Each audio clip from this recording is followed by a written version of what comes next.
Assalamualaikum warahmatullahi wabarakatuh.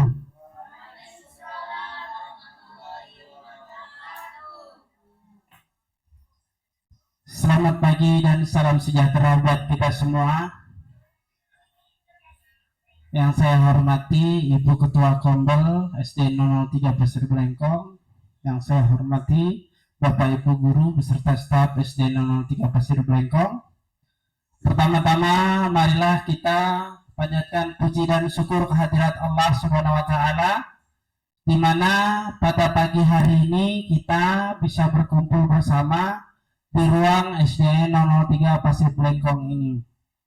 Salawat serta salam tidak lupa kita haturkan kepada junjungan kita Nabi besar Muhammad Sallallahu Alaihi Wasallam. Mudah-mudahan kita selalu menjadi suri tauladan yang baik seperti mana yang dicontohkan oleh Nabi besar Muhammad Sallallahu Alaihi Wasallam. Amin ya rabbal alamin. Bapak Ibu, pada kesempatan ini izinkan saya Sabrun SPDST, calon guru penggerak angkatan 10 dari SD 003 Pasir Blengkong, menyampaikan tentang aksi nyata modul 1.4 yang berkaitan dengan budaya positif yang insya Allah nantinya kita akan terapkan sama-sama di sekolah. Dan ini adalah sedikit hasil dari pelatihan atau pendidikan saya bersama dengan teman-teman guru penggerak angkatan 10 tahun 2024. Di sini saya didampingi oleh Ibu pengajar praktik yaitu Ibu Siti Kalsum. Kemudian didampingi juga dengan Ibu Bida Asmarawati sebagai fasilitator Bapak Ibu. Nah, pada kesempatan ini tentunya ada hal yang perlu saya sampaikan ke Bapak Ibu, ilmu yang harus saya tularkan kepada Bapak Ibu yang berkaitan dengan budaya positif. Untuk mempersingkat waktu, langsung saja Bapak Ibu kita masuk ke pembahasan. Adapun pembahasan yaitu konsep utama disiplin positif atau yang disebut dengan budaya positif di sekolah. Di sini terdapat 7 bagian yang akan saya jelaskan kepada Bapak Ibu. Nanti apabila ada yang perlu ditanyakan, kita sharing di akhir pembahasan. Kita mulai Bapak Ibu. Yang pertama tentang perubahan paradigma baru. Kemudian yang kedua nanti membahas tentang disiplin positif. Yang ketiga kebutuhan dasar manusia. Yang keempat motivasi perilaku manusia. Yang kelima posisi kontrol. Kemudian yang keenam tentang keyakinan kelas, dan yang terakhir adalah tentang segitiga restitusi. Nah, segitiga restitusi ini Bapak Ibu nanti berkaitan dengan posisi kontrol restitusi. Kita lanjut Bapak Ibu. Pembelajaran dengan paradigma baru yang pertama tadi. Untuk diketahui sekarang kita ada pembelajaran yang model baru disebut dengan P5 Bapak Ibu. Nah, ini dirancang berdasarkan prinsip pembelajaran yang terdiferensiasi sehingga diharapkan siswa belajar sesuai dengan kebutuhan, minat dan bakatnya untuk mewujudkan profil pelajar Pancasila. Untuk profil pelajar Pancasila ini terdiri dari yang pertama adalah mandiri, kemudian bernalar kritis, kreatif, bergotong royong, dan berkebinekaan global, dan yang pasti yang paling pentingnya adalah memiliki kemampuan untuk beriman, bertakwa kepada Tuhan yang Maha Esa dan berakhlak mulia. Nah, itu adalah bagian-bagian P5 yang merupakan paradigma terbaru yang kita harus pahami, Bapak Ibu. Dulu memang ada tentang P5 ini kita terapkan di sekolah, namun tidak runtut atau tidak tersusun. Hanya kita jalankan, tapi kita tidak tahu apa itu yang kita jalankan. Misalnya melaksanakan mentari pagi dan yang lainnya. Tapi kita tidak tahu disebut apa. Nah, sekarang ada sebutannya, yaitu dari profil pelajar Pancasila. Kita lanjutkan, Bapak Ibu. Disiplin positif. Apa itu disiplin positif? Disiplin positif adalah sebuah pendekatan dalam mendidik anak yang mengedepankan penggunaan keterlibatan yang penuh kasih, pemahaman dan komunikasi yang efektif untuk membantu anak memahami aturan dan nilai-nilai yang diinginkan, Bapak Ibu. Adapun beberapa prinsip utama dari pendekatan disiplin positif meliputi: satu, memahami perasaan anak. Ini perlu kita lakukan. Apakah anak itu lagi senang, apakah anak itu lagi sedih, apakah anak itu lagi lapar. Ini perlu kita ketahui sebelum kita menjalankan pembelajaran di kelas. Kemudian mengajarkan melalui pengalaman.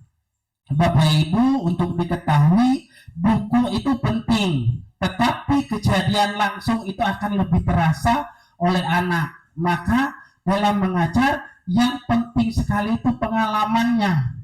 Ketika kita menyanyi misalnya, nah kita mendengarkan nyanyi saja, itu anak itu nggak lengket, Bapak Ibu. Ketika dia mendengar saja nyanyian itu nggak lengket di otaknya, tetapi ketika dia disuruh menyanyi itu akan lengket di otaknya, Bapak Ibu. Kemudian menggunakan bahasa yang positif. Nah, ini kadang-kadang kita sebagai guru biasanya, tidak orang lain, saya sendiri kadang-kadang mengungkapkan secara tidak sadar kata-kata yang kurang baik terhadap anak. Ini tidak diperbolehkan. Jadi kita kembangkan dengan bahasa-bahasa yang positif, yang bisa membangun kepercayaan diri dari anak.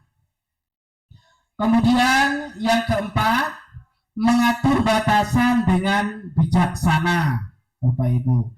Nah, jadi ketika kita memberikan penugasan kepada siswa, kita harus paham anak ini mampu atau tidak, sampai mana kemampuannya, seperti itu.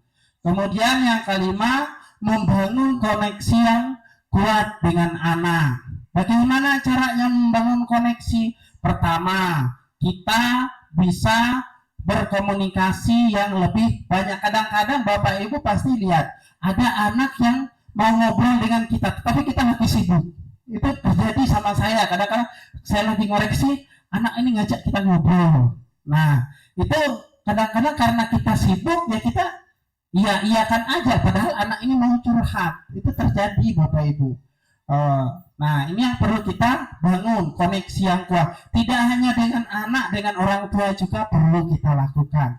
Sebagai contoh, ketika anak mendapat masalah di sekolah, kita berkomunikasi dengan orang tua, baik via online, WA, ataupun yang lainnya, bertemu langsung seperti itu. Kita lanjut, Bapak Ibu. Kebutuhan dasar manusia. Jika kita berbicara kebutuhan dasar manusia, semua makhluk hidup memiliki kebutuhan. Salah satunya adalah manusia. Begitu juga dengan anak-anak, Bapak Ibu.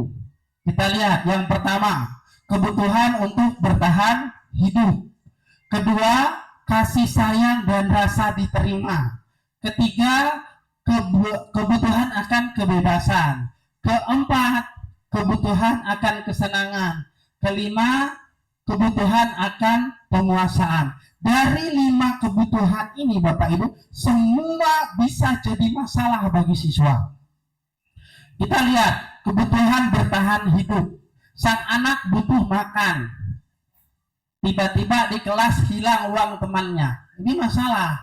Kenapa dia butuh uang? Karena dia ingin makan, tapi dia tidak dikasih uang, Bapak Ibu. Nah, dia ngambil uang temannya. Secara tidak sengaja ataupun sengaja, dia sebenarnya melakukan kegiatan bertahan hidup.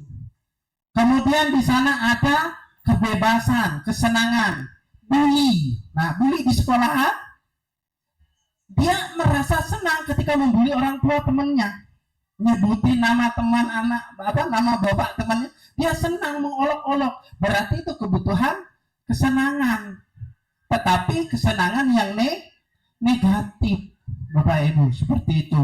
Nah, inilah kebutuhan-kebutuhan yang harus kita pahami yang dimiliki oleh siswa. Bagaimana caranya kita agar siswa ini mendapatkan kebutuhan dasar tetapi tidak merugikan temannya. Seperti yang saya bilang tadi, bertahan hidup. Dia mendapatkan kebutuhan tapi tanpa mengambil hak orang lain. Kemudian kasih sayang. Anak yang kurang kasih sayang, Bapak Ibu, biasanya terduduk diam atau ingin mengajak kita curhat. Itu tandanya dia di rumah kurang kasih sayang. Ini akan jadi masalah nanti kalau kita tidak perhatikan. Dia pernah terjadi, Bapak Ibu, ini di salah satu sekolah. Saya baru kemarin juga dengar informasinya, si anak ini sering ngajak guru olahraga, Pak. Guru olahraga ngobrol, tapi seorang guru olahraga ini terlalu cuek. Akhirnya apa yang dilakukan? Dia butuh kasih sayang dari guru olahraga. Dia ngomong ke guru lain bahwa guru olahraga ini nyolek bagian vital dari dia, padahal tidak melakukan. Ujung-ujungnya apa yang terjadi, Bapak Ibu? Gurunya dipindahkan oleh dinas pendidikan karena ada laporan bahwa dia melecehkan, padahal tidak terjadi. Karena apa? Karena si anak membutuhkan kasih sayang, tetapi si guru tidak paham bahwa dia butuh kasih sayang dalam arti perhatian lebih. Nah, ini yang terjadi, Bapak Ibu. Kemudian kita lanjutkan, Bapak Ibu, setelah kebutuhan, motivasi perilaku manusia. Di sini bisa kita lihat, Bapak Ibu, motivasi perilaku manusia. Yang pertama, untuk menghindari ketidaknyamanan atau hukuman. Apa yang dilakukan siswa ketika mereka melakukan kesalahan? Nah, kita lihat, untuk menghindari ketidaknyamanan atau hukuman, ini adalah tingkat terendah dari motivasi perilaku manusia. Biasanya orang yang motivasi perilakunya untuk menghindari hukuman atau ketidaknyamanan akan bertanya, apa yang akan terjadi apabila saya tidak melakukannya? Dia akan bertanya seperti itu untuk mengetahui hukuman apa yang akan dia dapat jika tidak melaksanakan. Maka dia akan bertanya seperti itu. Dan ini motivasi yang kurang baik, karena ada ketakutan di dalam diri dari si anak. Kemudian untuk mendapatkan imbalan atau penghargaan dari orang lain. Ini juga motivasi anak, Bapak Ibu. Kita juga kadang-kadang seperti itu sebagai orang dewasa. Untuk ingin mendapatkan sesuatu, tentu kita menginginkan seperti mendapatkan imbalan. Satu tingkat di atas motivasi yang pertama. Di sini orang yang berperilaku untuk mendapatkan imbalan atau penghargaan dari orang lain. Orang dengan motivasi ini akan bertanya, apa yang akan saya dapatkan apabila saya melakukannya? Dia akan bertanyakan hasil yang akan dia dapat apabila dia melakukan hal tersebut. Artinya dia membutuhkan imbalan. Terus yang ketiga, Bapak Ibu, untuk menjadi orang yang mereka inginkan dan menghargai diri sendiri dengan nilai-nilai yang mereka percaya. Nah, inilah yang harus kita bangun. Anak-anak kita, motivasi yang ketiga, yaitu menjadi orang yang mereka inginkan dan menghargai diri sendiri. Yaitu orang dengan motivasi ini akan bertanya, akan menjadi orang yang seperti apa apabila saya melakukannya. Dia akan memikirkan ke depan, masa depannya. Jadi bukan hanya sesaat. Kalau imbalan hanya untuk sesaat. Tetapi kalau yang motivasi yang baik, dia akan memikirkan untuk berapa tahun yang akan datang. Jadi seperti apa dia? Seperti itu Bapak Ibu. Kita lanjutkan Bapak Ibu. Konsep disiplin dengan identitas gagal. Nah, ini perlu kita pahami. Sering kita lakukan di sekolah, ternyata itu termasuk identitas gagal. Yang pertama hukuman Bapak Ibu. Hukuman. Kenapa ini dikatakan sebagai identitas gagal? Karena hukuman ini menurut perasaan anak, ini menurut penelitian Bapak Ibu, bukan menurut saya, tapi menurut penelitian, ternyata menurut mereka itu menyakitkan, tidak nyaman, murid cenderung takut. Jadi menghormati tapi takut, bukan karena memang betul-betul hormat, patuh, bukan, tapi karena takut. Timbul rasa keterpaksaan. Kalau aku tidak melakukannya, aku nanti dihukum, seperti itu. Kemudian sering menyembunyikan kesalahan. Setiap melakukan, misalnya dia melempar batu kena kaca, dia tidak mau mengakui. Kenapa? Kalau dia mengakui, dia akan mendapatkan hukuman Bapak Ibu. Kemudian yang keenam, hilangnya tingkat kepercayaan diri. Ketika sudah dia melakukan kesalahan, dia akan minder sendiri, seperti itu. Ini termasuk konsep disiplin dengan identitas gagal. Kemudian yang kedua, kita sering kita kasih hadiah, penghargaan. Ternyata ini termasuk identitas gagal menurut penelitian. Bukan menurut saya, tapi menurut penelitian. Ranking itu termasuk disiplin identitas gagal. Karena apa? Karena efektifnya hanya sesaat. Ketika dia bersaing dengan teman-teman yang ada di situ, di luar dia tidak akan bersaing. Karena apa? Karena dia berpikir dia tidak akan mendapat reward, tidak mendapatkan hadiah. Nah itu. Kemudian kadang-kadang merusak hubungan ketika bertanding, kalah, ejek-ejekan. Nah itu akan mengakibatkan dia merasa merusak hubungan. Kemudian mematikan kreativitas atau kreativitasnya sangat terbatas. Keempat, merampas hak untuk menghargai dirinya, Bapak Ibu, seperti itu. Kita lanjut, bagaimana sih kalau konsep disiplin dengan identitas sukses? Kita lihat konsep disiplin dengan identitas sukses. Sama, kalau kita bayangkan itu dari kalimatnya hampir sama antara hukuman dan konsekuensi. Tetapi ternyata jauh berbeda antara konsekuensi dengan hukuman. Konsekuensi ini bisa dikatakan sebagai konsep disiplin dengan identitas sukses. Kita lihat contohnya. Penguatan jangka pendek, ini kalau konsekuensi, tetapi tidak masalah, masih bagus, tidak menyakitkan. Kemudian perlu monitoring secara atau dalam selama, seperti itu. Kemudian murid akan menghormati peraturan. Yang keempat, kehilangan waktu untuk mempelajari kesalahan. Ini konsekuensi. Kita kasih contoh misalnya, anak terlambat datang, tidak mengerjakan tugas. Kalau kita pakai identitas gagal, kita menggunakan hukuman, maka anak disuruh lari berputar keliling lapangan atau berdiri di depan kelas. Tapi kalau konsekuensi bagaimana? Konsekuensi terlambat datang, siswa masuk, tugas belum selesaikan, anak akan diminta untuk menyelesaikan tugasnya, tetapi dengan konsekuensi dia akan belajar lebih lama dibandingkan teman-temannya. Nah itu konsekuensi, bukan hukuman, seperti itu. Selanjutnya, restitusi. Ini yang diinginkan mulai dari pemerintah sama pakar-pakar pendidikan. Setiap menyelesaikan masalah kita menggunakan yang namanya restitusi. Dengan hasil restitusi, nanti kita bahas bagaimana sih restitusi ini ya. Murid bertanggung jawab untuk perilakunya. Ini jika kita menggunakan disiplin restitusi ya, disiplin sukses. murid bertanggung jawab untuk perilakunya. Kedua, menyelesaikan masalah jangka panjang. Ketiga, siswa menghormati dirinya dan orang lain.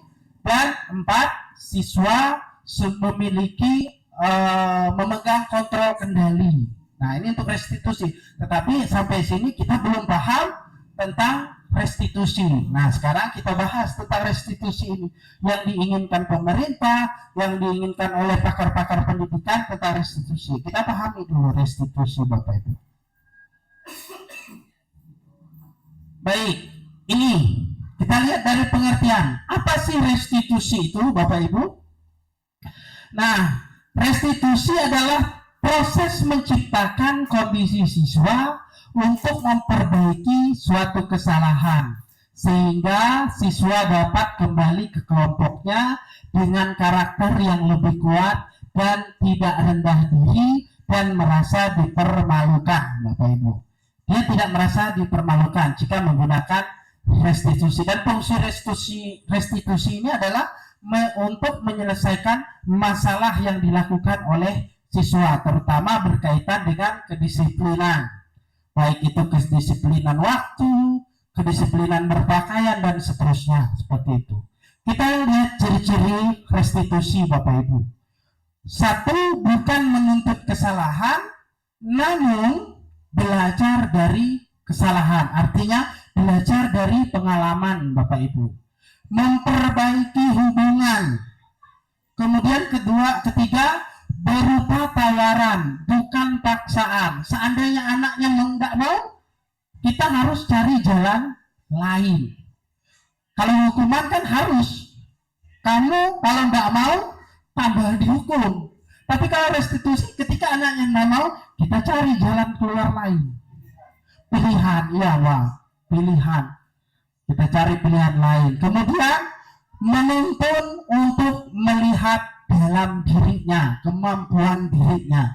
Yang kelima, fokus pada karakter bukan tindakan, karena tindakan itu berawal dari karakter siswanya. Kalau karakter siswanya baik, maka tindakannya pasti baik. Sebaliknya, kalau karakternya buruk, maka siswa itu akan buruk juga. Nah, seperti itu. Biasanya kalau hukuman kita langsung des ke tindakan, seperti itu. Kita lanjut, Bapak Ibu. Kita lihat perbedaan antara hukuman, konsekuensi, dan restitusi, Bapak Ibu. Ada contoh kasus, siswa suka terlambat datang. Untuk hukuman, guru akan langsung menghukum siswa dengan berdiri di depan kelas selama 1 jam pelajaran. Guru marah sehingga siswa takut. Kan seperti itu kalau hukuman. Bagaimana dengan guru yang menggunakan konsep konsekuensi? Guru memberikan konsekuensi dengan memberikan tugas selama 10 menit. Misalnya si anak terlambat 10 menit, maka dia akan mengurangi atau menambah pembelajaran selama 10 menit. Karena terlambat. Jadi apa yang dia sudah lewati itu tergantikan. Tetapi konsekuensinya apa? Dia tidak bisa beristirahat di jam istirahat. Nah, itu konsekuensi. Guru di sini harus tegas sesuai dengan perjanjian awal. Makanya nanti ada namanya keyakinan kelas. Nanti kita bahas tuh tentang keyakinan kelas, Bapak Ibu. Nah, setiap memulai pembelajaran harus ada namanya keyakinan kelas untuk menerapkan konsekuensi. Karena konsekuensi ini adalah termasuk identitas sukses tadi. Jadi guru ada ketegasan di sana. Bagaimana dengan restitusi? Nah, restitusi ini apa yang dilakukan ketika siswa suka terlambat datang? Guru menanyakan yang pertama keyakinan kelasnya. Apa yang dia yakini dalam kelasnya? Apa yang dijanjikan awal di dalam kelasnya? Kemudian membantu siswa menyelesaikan permasalahan. Dia harus mengetahui dulu apa masalah siswa kenapa terlambat. Seperti itu. Kemudian guru terbuka dengan siswa, menghormati dirinya dan orang lain. Nah, ini perbedaan tindakan terhadap kasus siswa suka terlambat antara hukuman, konsekuensi, dan restitusi. Selanjutnya, Bapak Ibu, 5 posisi kontrol. Nah, ini kemarin sempat ditanyakan Bu Nita, apa sih 5 posisi kontrol? Ya kan, Bu? Nah, ini 5 posisi kontrol kita sebagai guru. 2 identitas gagal, 3 bisa dikatakan bisa diadakan di sekolah. 2 ini yang tidak boleh digunakan di sekolah. Yang pertama penghukuman. Penghukuman ini tidak layak untuk diterapkan di sekolah. Kemudian pemberi rasa bersalah. Kita mulai dari penghukuman dulu, Bapak. Penghukuman tadi ada contoh ketika siswa terlambat diberi hukuman, hadiah, bisa berdiri, berlari dan seterusnya. Kemudian pembuat rasa bersalah. Bagaimana sih contoh pembuat rasa bersalah? Misalnya ketika Pak Adi nih terlambat datang, ada Bu Sutarni. Bu Sutarni ini adalah ketua kurikulum misal, maka menegur Pak Adi, Pak Adi, coba jangan terlambat, nanti saya loh yang kena, dimarah kepala sekolah kalau sampai terlambat, saya yang ditegur.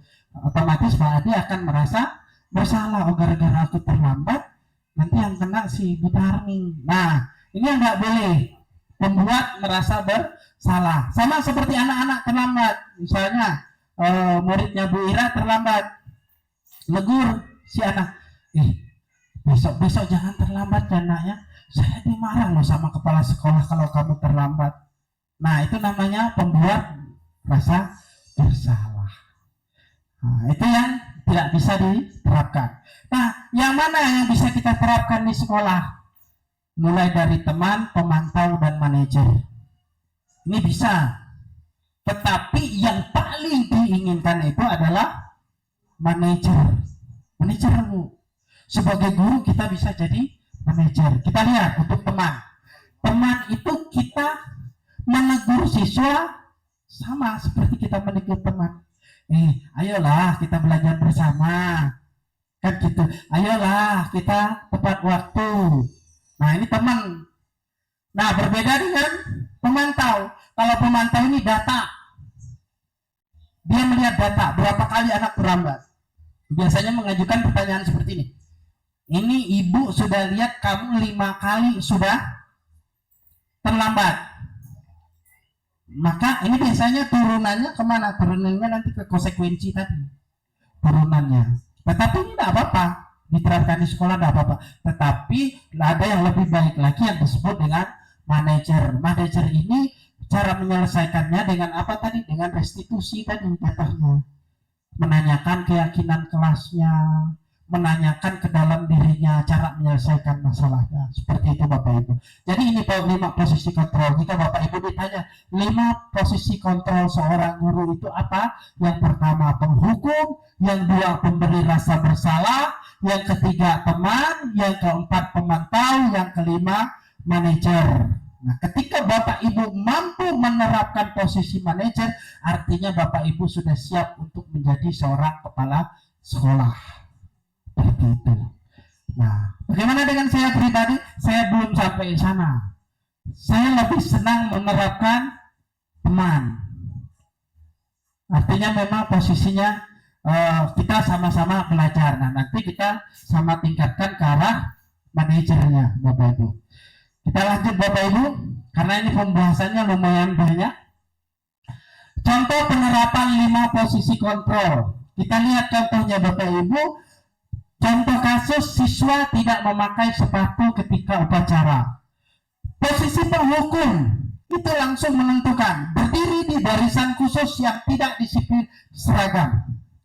Langsung diberi hukuman. Mana tidak pakai sepatu, mana tidak pakai topi, kamu berdiri di sana. Dan itu pernah saya lakukan. Ternyata itu kurang baik, Pak. Kemudian pemberi rasa bersalah. Dia akan memberi pernyataan seperti ini. Bapak kecewa sama kamu. Nanti Bapak yang ditegur kepala sekolah karena kamu. Nah, otomatis akan timbul rasa bersalah dari siswa. Bagaimana dengan teman? Teman akan mengatakan, seorang guru akan mengatakan kepada muridnya, ayolah tertib, buat Pak Guru bangga. Nah, ini pernyataan seorang teman. Kemudian dengan pemantau, kita lihat pemantau itu berdasarkan data. Kamu sudah berapa kali melanggar? Berarti gurunya sudah melihat data, apakah 1 kali, 2 kali, 3 kali dia melanggar peraturan. Nah, seperti itu. Kamu sudah berapa kali melanggar aturan? Sudah tahu konsekuensinya apa? Nah, turunannya ke konsekuensi. Kemudian bagaimana manajer menyelesaikan masalah? Kamu tahu kesalahan kamu? Nah, dia menggali dulu sama anak. Anak akan mengakui, oh iya Pak, aku tadi tidak pakai sepatu. Nah, setelah itu apa yang lakukan? Menggali lagi, bagaimana kira-kira kamu memperbaiki kesalahan kamu. Dia akan menyadari sendiri. Itu fungsi manajer, bagaimana menanamkan agar siswa itu sadar sendiri. Seperti itu Bapak Ibu. Nah, ini contoh penerapan 5 posisi kontrol. Dan yang diinginkan pemerintah, para ahli, pakar hukum, minimal dari teman ke arah manajer. Yang tidak diperbolehkan sama sekali itu penghukum, pemberi rasa bersalah Bapak Ibu. Tetapi yang paling diinginkan semua itu adalah posisi manajer bisa mengubah dalam jangka waktu yang lama si siswa yang melakukan suatu kesalahan. Kita lanjut Bapak Ibu. Nih, kita berbicara tentang keyakinan kelas. Apa sih keyakinan kelas? Keyakinan kelas adalah nilai-nilai kebajikan universal yang disepakati secara tersirat. Satu, tersirat itu artinya omongan. Nah, tetapi didukung juga apabila perlu tersurat, tertulis. Kemudian lepas dari latar belakang, suku, negara, bahasa, kemudian agama, ataupun bentuk warna kulit dan lain-lain. Bebas, tidak menyangkut dengan itu. Kesepakatannya bisa disepakati bersama. Seperti itu disebut dengan keyakinan kelas. Cara membentuk keyakinan kelas bagaimana? Nah, ini pertama, lebih abstrak daripada peraturan. Kalau peraturan itu kan harus, kalau keyakinan kelas tidak harus, seakan-akan tidak tampak, tetapi efeknya lebih baik daripada aturan. Itu yang diinginkan.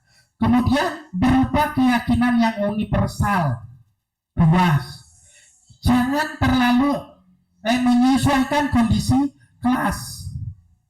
Kita buat peraturan jangan melewati batas kemampuan yang ada di kelas itu. Kemudian jangan terlalu banyak, maksimal 5. 3 sampai 5 keyakinan kelas. Kenapa? Kalau banyak siswanya lupa. Oh, aku melanggar ini. Nah, nanti kan kita ditanya ketika dia ada masalah. Kalau dia lupa, repot. Tetapi kalau hanya 4, 3, 4, 5, itu akan mudah untuk dia ingat. Apa tadi keyakinan kelas kita? Ya kan? Tapi kalau sampai 10, nah ini yang kita ngapalin dari 1 sampai 10 setiap hari Senin itu peraturan sekolah itu belum tentu kita hafal tuh dari 1 sampai 8 aja. Nah, jadi kalau di kelas jangan banyak-banyak, tetapi itu meyakinkan siswa paham dan mematuhi keyakinan kelas tersebut. Melibatkan semua warga sekolah, termasuk kantin, boleh kita libatkan dengan keyakinan kelas yang kita miliki. Contoh, membuang sampah pada tempatnya. Ini bisa kita ajak. Kemudian bagaimana dengan guru yang ada di sebelah kelas kita? Dia harus mengetahui juga keyakinan kelas kita. Jadi ketika kita ada masalah, guru tersebut bisa membantu kita menyelesaikan masalah. Dibuat dalam bentuk positif. Nah, ini yang paling penting Bapak Ibu. Jadi tidak ada penghukuman. Kalau penghukuman itu kan masuk ke dalam ranah negatif. Kita lanjut Bapak Ibu. Ini untuk menyelesaikan masalah yang tadi dibahas pada awal, yaitu restitusi. Ketika kita menghadapi suatu masalah, maka kita gunakan namanya segitiga restitusi. Apa saja yang kita lakukan? Yang pertama, menstabilkan identitas. Bagaimana itu Pak, menstabilkan identitas? Ketika anak ketemu bermasalah, kita panggil, kita tenangkan dia dulu. Dia lagi nangis nih, kita tenangkan, santaikan. Jangan langsung kita tanya, jangan. Pelan-pelan, ketika dia sudah tenang, baru kita keluarkan pertanyaan yang mendukung dia. seakan-akan kita nih jahat, tapi kita mendukung dia dulu. Itu untuk menstabilkan. Bagaimana? Contoh, kita beri perkataan, kamu bukan satu-satunya yang pernah melakukan ini. Bapak dulu bisa lebih parah dari kamu ini. Dia tuh percaya dirinya. Seperti itu. Kemudian, setiap orang pasti pernah melakukan kesalahan. Tetapi itu wajib kita perbaiki. Ya tenang, ada waktu memperbaiki. Nah, setelah dia merasa tenang, kita ngobrol baik, baru kita masuk ke tahap kedua, yaitu validasi tindakan yang salah. Apa yang lakukan di sana? Kita membuat sebuah pernyataan. Misal, kamu tentu punya alasan mengapa kamu melakukan itu. Nah, dia akan menyelesaikan. Tadi aku melakukan itu karena dia memukul saya duluan. Dia mengolok saya. Dia menghina orang tua saya. Nah, ada penjelasan kan? Kita dapat penjelasan, kita paham dengan masalahnya dia, maka kita lakukan validasi yang kedua. Kira-kira adalah cara yang lebih efektif untuk mendapatkan apa yang kamu butuhkan, apa yang dapat menyembuhkan sakit hatimu. Dia akan berpikir. Nah, ini proses restitusi. Setelah dia mampu menjawab pertanyaan kedua, maka sepakati keyakinan kelas yang kita awali di awal pembelajaran tadi, Bapak Ibu. Pertama, keyakinan kelas apa yang telah kita sepakati. Dia akan mengingat keyakinan kelasnya. Kemudian, kamu ingin menjadi orang yang seperti apa. Nah, dia akan memperbaiki diri. Bapak Ibu, nanti boleh ada video yang bisa kita tonton di akhir kegiatan ini, bagaimana cara melakukan segitiga restitusi untuk penyelesaian masalah siswa, Bapak Ibu. Nah, selanjutnya saya coba memutarkan sebuah video yang berkaitan dengan kegiatan penyelesaian masalah dengan menggunakan segitiga restitusi, Bapak Ibu. Kita coba.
Waalaikumsalam warahmatullahi wabarakatuh. Baik, sekarang kita hari kedua. Kita hari ini akan ulangan PKN atau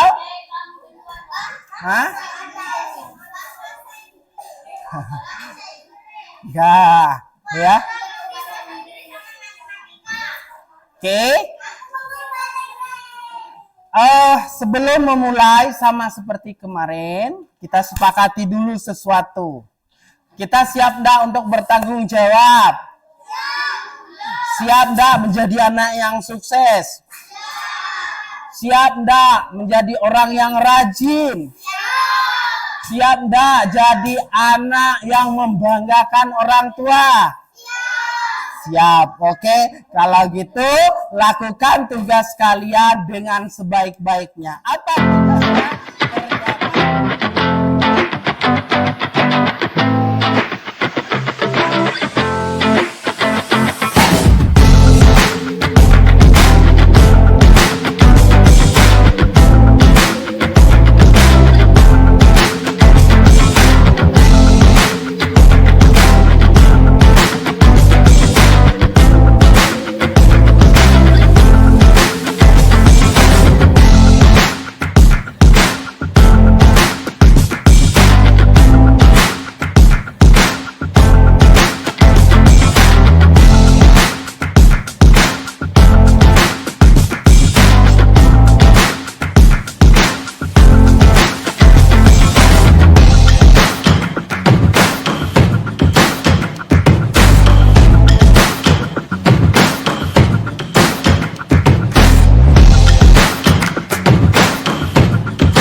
Halo Al.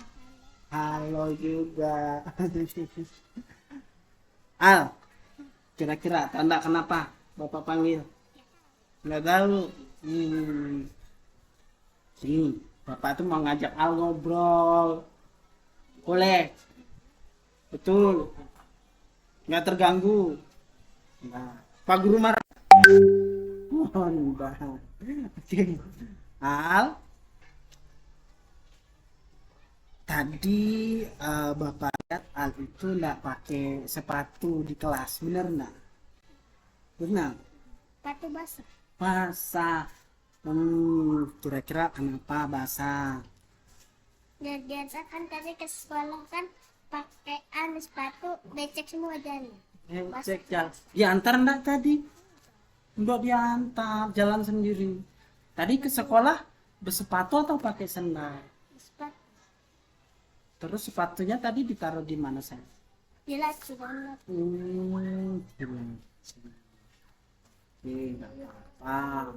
Depan tentunya harus ada, harus dijaga tuh sepatunya biar nggak basah ya. Nggak apa-apa, itu kan mungkin kesalahannya Al kurang teliti ya, kurang ini. Nah gini, besok-besok Al nggak pakai sepatu. Terus itu sepatunya nggak basah. Kira-kira Pakai kalau sepatu Iya. basah. pakai sepatunya kalau nggak basah ya. Tadi sebelum pelajaran kita ada bahas aturannya kan? Peran di sekolah atau bisa disebut tadi keyakinan apa? Keyakinan ke kelas atau perjanjian di kelas. Jadi salah satunya adalah menggunakan pakaian yang rapi.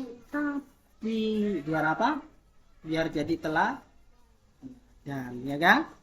Nah, kira-kira sanggup nggak ke depan Al jadi anak yang rapi, jadi anak yang rajin. Kira-kira biar apa tuh kalau rajin tuh? Buat mama nggak repot cuci baju sendiri. Good, bagus sekali. Kira-kira sanggup nggak? Biasanya kalau nggak ada mama cuci baju sendiri. Pinter. Oke. Jadi karena Al sudah sanggup, nanti ke depan kalau di sekolah Bapak minta Al harus rajin, terus pakai pakaian yang rapi, sepatunya digunakan ya. Kalau hujan sepatunya simpan aja dulu di tas, ya, boleh, ya. Oke, jelas? Tas dulu. Oke, terima kasih Al ya. Oke, silakan istirahat dulu.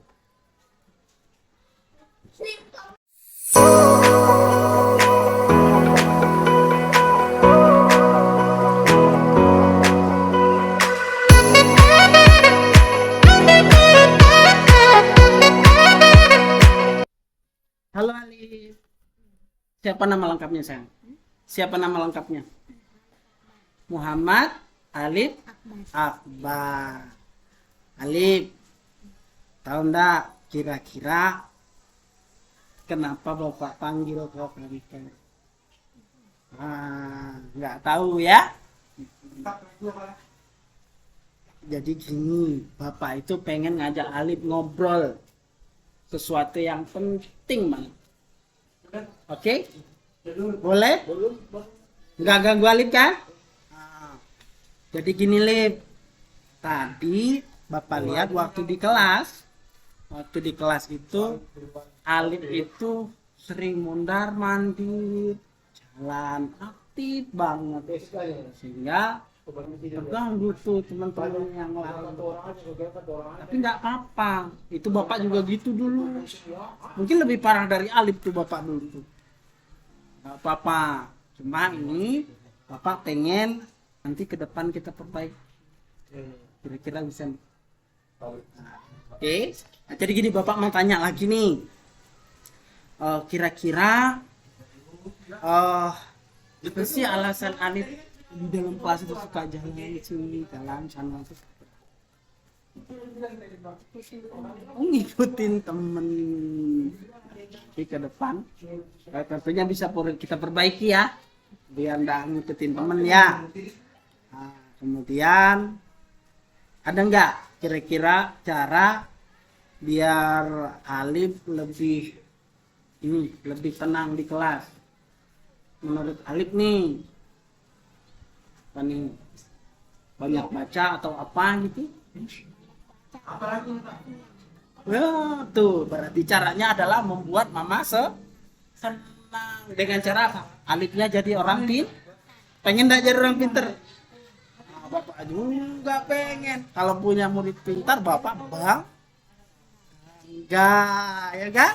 Nah, oke. Nah, tadi kita sebelum belajar kita punya kesepakatan di kelas ya kan? Kita punya keyakinan khusus ya. Nah, salah satunya kita harus bertanggung jawab, tidak boleh ribut di kelas, ya kan? Sepakat nggak sama itu? Setuju nggak kalau kita itu bertanggung jawab? Setuju kan? Terus kalau gitu nanti berarti semua hal yang tadi dilakukan Alif di kelas bisa kita perbaiki. Setuju nggak? Oke, sekarang kira-kira sanggupkah kalau Alif ke depannya kita perbaiki tuh? Sanggup ya? Janji? Bener? Oke, kalau gitu Bapak itu aja yang mau ngobrol sama Alif buat perbaikan ke depan, oke? Terima kasih Alif, semoga ke depan kita menjadi lebih sehat, lebih baik. Oke? Oke, siap. Tos dulu. Oke, makasih Alif. Oke, Bapak Ibu, itu segala satu contohnya tadi bagaimana kita menerapkan restitusi. Tetapi memang sulit Bapak Ibu, terutama untuk siswa kelas rendah karena belum terlalu paham, untuk komunikasi pun agak sulit. Oke, kesimpulan Bapak Ibu, dengan memahami budaya positif, maka lingkungan belajar bisa kita atur agar lebih tertata dan mendapatkan rasa kenyamanan yang lebih baik untuk guru, siswa, maupun wali murid dan warga sekolah. Nah, ini kesimpulan dari pembahasan kita hari ini Bapak Ibu. Baik Bapak Ibu, mungkin itu saja yang dapat saya sampaikan tentang apa yang saya dapat selama mengikuti kegiatan CGP Angkatan 10 tahun 2024 ini.